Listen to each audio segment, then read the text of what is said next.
Be more is that I want you to be more aware that you are looking, and not what's going on. Yeah. What's going on is that you're just looking, and keep the energy inside just the awareness itself. Yes. Just be with that. Yeah. And sometimes there's in the perceiving still a kind of it's very subtle. Like it's hard to say it in words. That there's still a sense of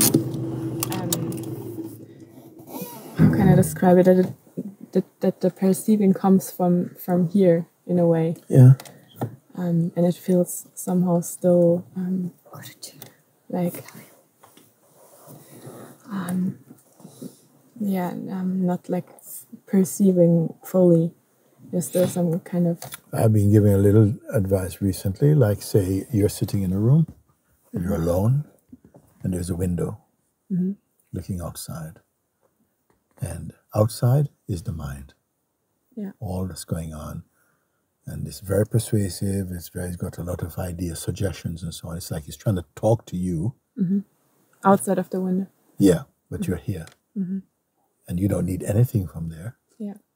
But sometimes some scenes go and you get interested in that for a bit. Yes.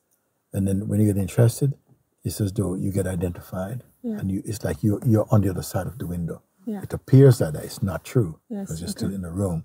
Mm-hmm. And then from there, you know, you're involved in something, and then like this, you get entangled in that, you're trying to get back out and so. Yeah. But all of this, if you stayed in the room, would be watched, and Yeah. you'll still be untouched by it. Yeah. It's very important, because something inside said, no, but I need to get involved in it. It's something I want to do. Mm-hmm. Yeah. Because you're watching from the beingness, from just your natural being. Yeah. The beingness has a tendency to get involved in the becomingness. Yeah. And then it becomes personal. When it becomes personal, it's like somehow you're cut off from the root seeing. Mm-hmm. Okay. So when I say to you, you can observe, but don't be too interested, because if you get interested, you get identified very easily. Try what's the reason is not to be afraid of what you see, but that as you're observing and staying, you know, just paying attention, that you're looking from a stillness. Mm-hmm.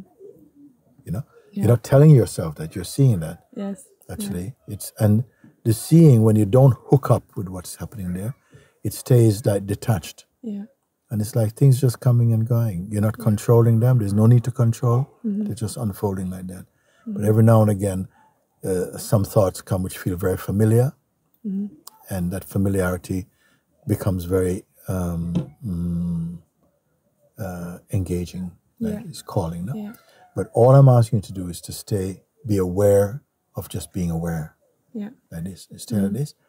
And then gradually, if you stick with it enough, because nobody does it, Yeah. usually something comes after a bit, we're in. Yes. And that's just in and out all the time. Actually, very rarely in. Very few people are observing while staying detached. So if you do this for a while, what happens is at some point, like the scene you're looking at just feels like it's just becomes really separate. It's like you're not troubled by it anymore. Yeah. It's like it's more distant for you. And then what happens in this moment is like it's like some power comes up in you that just holds you in this peace, like a deep sense of peace. And it's very powerful, peace, and a sweet detachment, and a joy inside. No? Yeah. Yeah. And don't celebrate. Yeah. You're simply in that, and stay in that. Just stay with it. Keep staying in that. The more you get used to this, the less influence your mind, when it rises, will catch you. Just keep staying like this gradually. Yeah. Because even when you realize that you're not it, mind will still come. It will still come. Yeah. And you have to keep exercising your discernment that, you're looking. Of course, there are times when the mind comes and there are things to do. And the point I'm making is that when your power stays here, then what happens is that the world that you see, the life that's flowing from your body as well, like this, it gets flavored by your beingness and not by your person. Yeah. And when this is like this, your world becomes more harmonious. Yeah. When it goes from the person, it's very erratic. It's not. Yes. And that's what I'm sharing. To keep looking is not to dismiss the world. Oh, it's horrible. It's only horrible for the person. The reaction is usually from the person. Yeah. No, I don't like this, and it's so hard. I don't know what I'm going to do. I'm not getting anywhere. I need to try. This is the voice of the person. Yes. Yeah. But you're in the room. Yeah. In a room of silence. Yeah. And it's quite impersonal. It's the room of being. I'm going to call it the room. It's your natural space. And you must preserve this space when the mind is calling you to become personal. Yeah. You must keep looking with attachment. It feels difficult in the beginning, but as soon as you experience the beauty of it, then you have more resolve in you to stay with it. You stay with it and stay with it. And then gradually the mind will, because sometimes it's almost like the mind is like someone that comes and goes, hey, come, and you're gone. It's so easy because it feels like it presents you with a history and a habit and tendencies and things, promised things that will promise to fulfill you and to be good and dreaming and so on. So very few people are really staying in a place where they are observing with attachment. Very, very, very few. But as soon as it begins to work for you, you see what a huge difference it makes. Yes. You won't be struggling with life. Yes.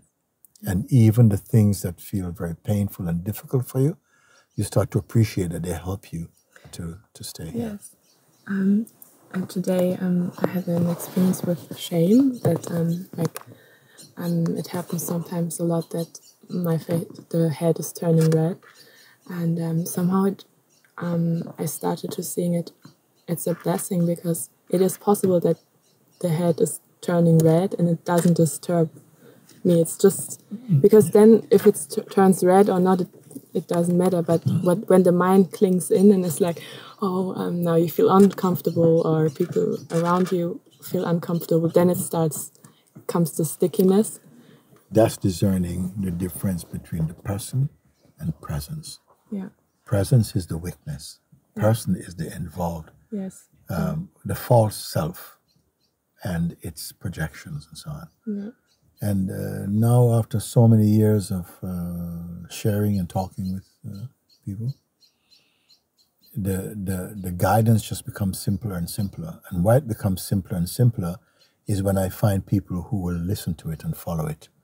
And if you're following it, because if you're listening from a person, you're always going to need more advice and more learning and more study and more practice and more places to travel and so on. But if you can listen in the place of being and just follow it, you see that, wait a second, where do I need to go? I'm really happy just here in my being. Yeah. But it doesn't mean the mind is going to give up. It will keep coming for a while, and you just stay with it, stay with it. Yeah. It was so powerful when you said that just sit with it, and it actually it works. Yes. And it was just so powerful because you said that who's doing that, like just sit with it, and also for me as a reminder, because as you said, like the going or running away or find other things, it's so can happen so fast. Yes. Yes. Very quick. And even if you feel like, I got identified again, don't register that like it's a failing. Don't worry, just again, come back. Yeah. And the minute you come back and you honor just looking from here again, that action before is forgotten. It doesn't have any, it's not like you're building a history of failure, but the mind will tell you that. But you just stay back, just keep coming back. Every time you come back, you're simply here. You're just here in this place. And it's the most simple and it's the most effective. In fact, every other kind of advice, teaching this and learning, they're secondary to this. This is the primary advice. If you can do this, this is what I mean, that you catch the whole ocean with a one hook. Yeah. You follow this thing, just stay with it. Because you may find that your mind is making other suggestions and telling you how another spiritual practice might work, and all it will do this. It's just, you just have to grow. Yes. When you get the result, you don't need to, I think it's, no, you get the result, you acknowledge the results, and that will give you a lot of confidence to continue doing. Yes. Yeah. Just like that. And also without, like the mind can also try to get the advantages of, exposing and observing. Like this can also be very fast that the mind tries to sneak in and take the credit for it. Yes, even that. You know, you will not find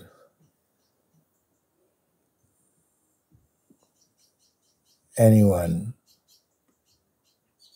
that can create delusion in you than your own mind. Okay? That's the only thing you have to master. You don't have to master anybody else. If you can master, and by mastering I mean just being aware of what is happening and see that actually it's just a movie, and actually so many thoughts you may experience in a day, and at the end of the day you cannot remember any of them because they have no value. There's nothing at all. Yeah. But if you catch one, it will stick with you. Yeah. Yes. This, no? Yeah. So just to be aware of that and just keep looking and checking in. This simple thing. And what happens, how clever and how strong our conditioning is that sometimes you'd rather go and do 50 other practices rather than just this one thing. Why? Because this works. And the mind has it's that it comes out with a resistance. Yeah.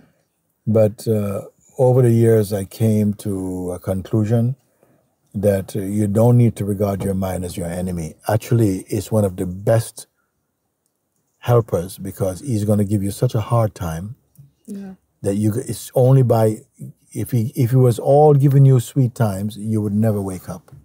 But because it crashes so often and you get tired of struggling and suffering, and then you become more open to looking for a guidance that really works. And this works. Thank you. Good. Thank you.